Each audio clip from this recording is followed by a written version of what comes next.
विद्यार्थियों, हमने आपके लिए समष्टि के महत्वपूर्ण लक्षणों के बारे में बताया था।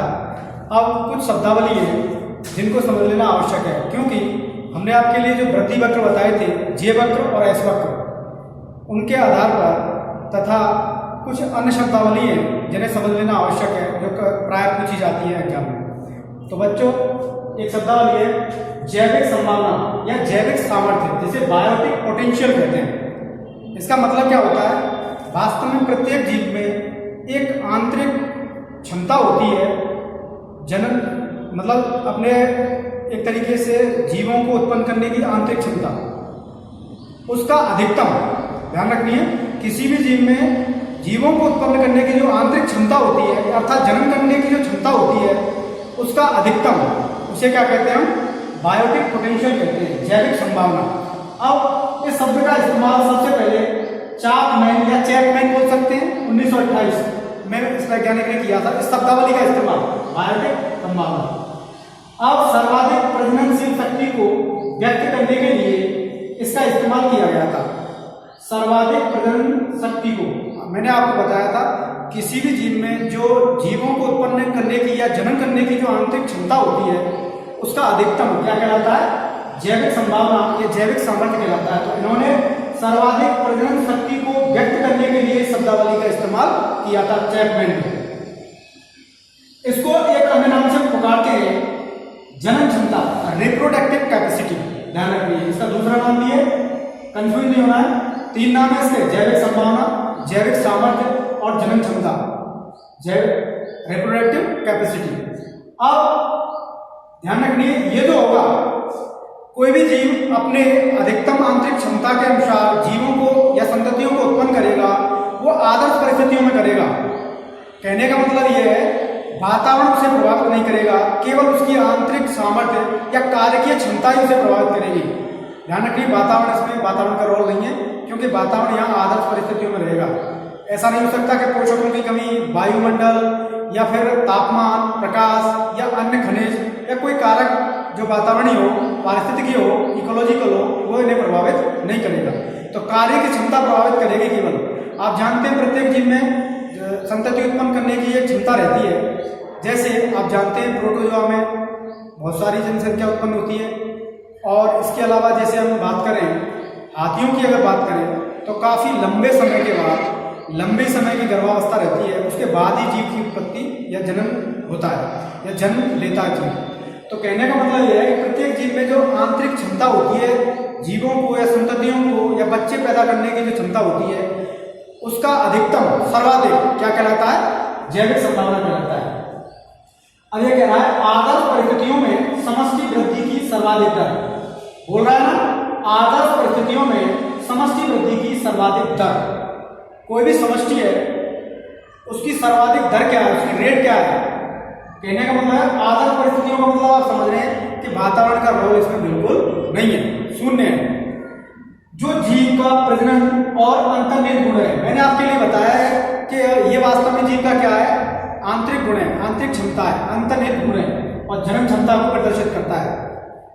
अब समष्टि में एक प्रजनन द्वारा उत्पन्न हुए जीवों की संख्या, अब एक अन्य तरीके से इसे व्यक्त किया जा रहा है। समष्टि में एक प्रजनन द्वारा, एक प्रजनन, आप जानते हैं एक प्रजनन से मतलब है अलग अलग जीवों में यह अलग अलग रहता है। कुछ कीट हैं, अगर उनमें बात करें तो उनमें मौसमी प्रजनन अवस्था आती है।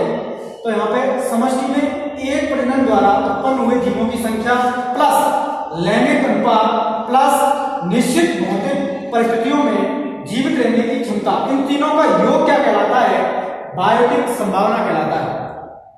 इसे आर के द्वारा व्यक्त किया जाता है। अगर हम इसे अन्य रूप में और देखें तो जैविक संभावना बराबर है तत्कालिक विशिष्ट जनन दर, जिसे बीआर बोलते हैं, तत्कालिक विशिष्ट जनन दर। ध्यान रखिए, ये अंतर है, अनुपात लीजिए। यहां पे तत्कालिक विशिष्ट जनन दर माइनस तत्कालिक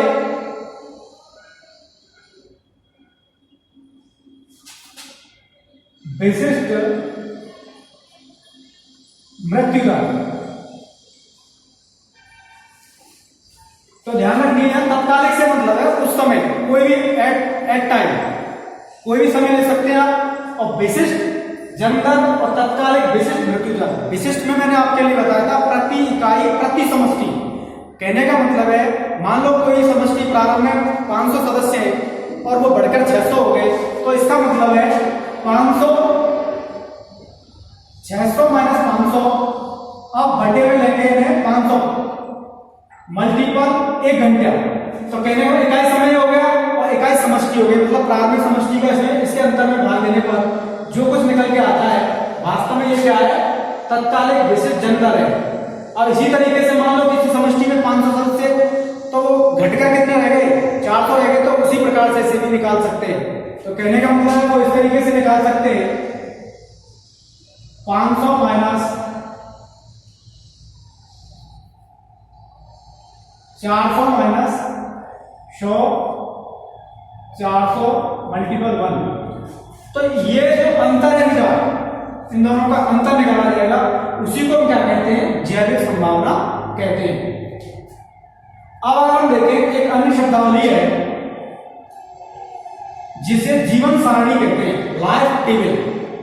जीवन सारणी में क्या किया जाता है, मान लो कोई समष्टि है, उसमें यह देखा जाता है कि जन्म दर क्या है समष्टि की, मृत्यु दर क्या है, लिंग क्या है और उनकी आयु क्या है, और कहने का मतलब है अन्य संबंधित आंकड़े प्राप्त किए जाते हैं जो विभिन्न कॉलमों में दिए हुए रहते हैं। जैसे वो आंकड़े किस प्रकार के रहते हैं, जीवों की आयु क्या है, उत्पादकता दर क्या है, नवजातों की संख्या कितनी है, प्रत्येक आयु में जीवित जीवों की संख्या क्या है, प्रत्येक आयु में मतलब वयस्क कितने, बच्चे कितने, वृद्ध कितने, और प्रत्येक आयु में मृतक जीवों की संख्या क्या है, मतलब मरने वाले बच्चे कितने, मरने वाले वयस्क कितने और मरने वाले वृद्ध कितने, ये देखा जाता है।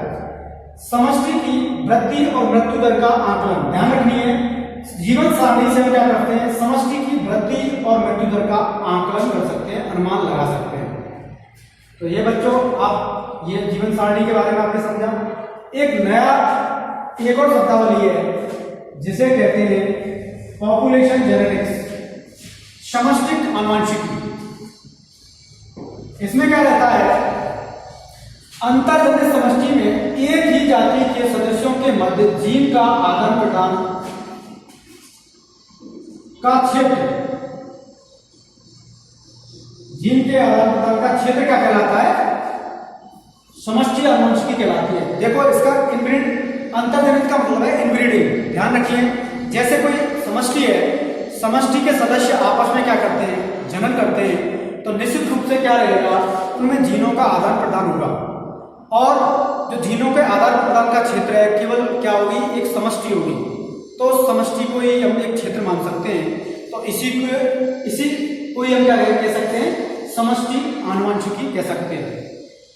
तो बच्चों, आपने पढ़ा कि जैविक संभावना क्या है, उसके विभिन्न लक्षण क्या हैं, ये शब्दावली का इस्तेमाल किस रूप में किया गया है और किस तरीके से उसे व्यक्त किया गया है।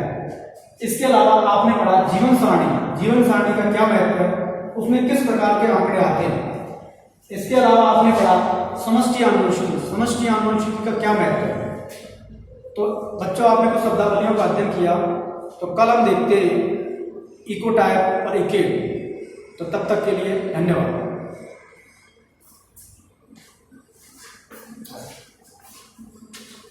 ठीक है ना।